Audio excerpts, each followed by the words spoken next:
Magkaiba ang basehan ng China at Pilipinas ng pag-angkin sa pinagagawang panatag o Scarborough Shoal.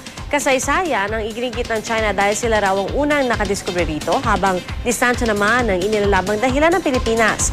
Balita natin ni Mark Salazar.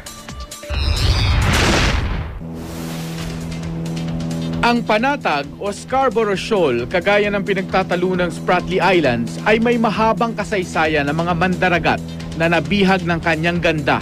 Huangyan Island ang pangalang binigay ng China nang madiskubre ng Chinese traders.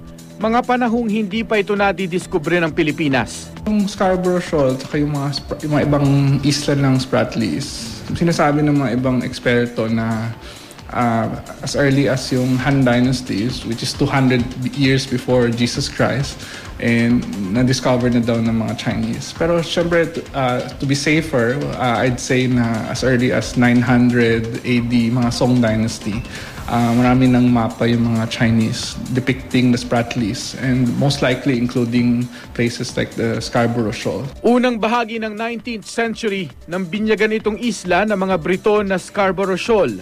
Ang Scarborough at Spratlys ay mga pangalan ng British cartographers na nagmapa sa mga islang ito.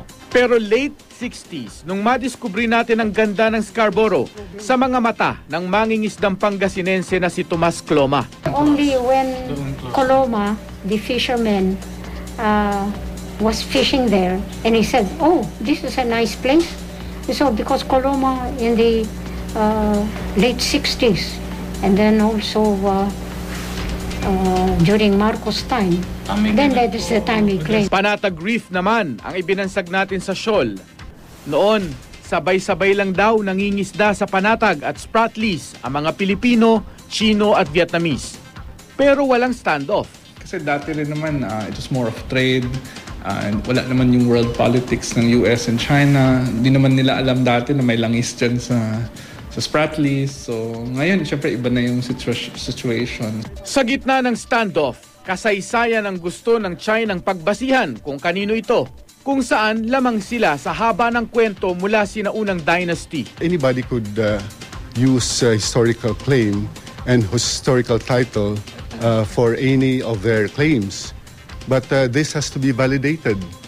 And that's why there's a need for an international body to study this and make a decision. Kaya sa 1994 United Nations Convention on the Law of the Sea o UNCLOS nakaangkla ang pag-angkin ng Pilipinas sa Panatag.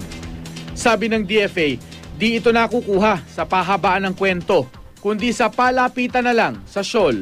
Pasok naman ng Panatag o Scarborough Shoal sa ating 200 nautical mile exclusive economic zone.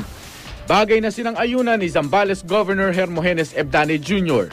I think it's now on the negotiation table. This will be a long haul. Mark Salazar, GMA News.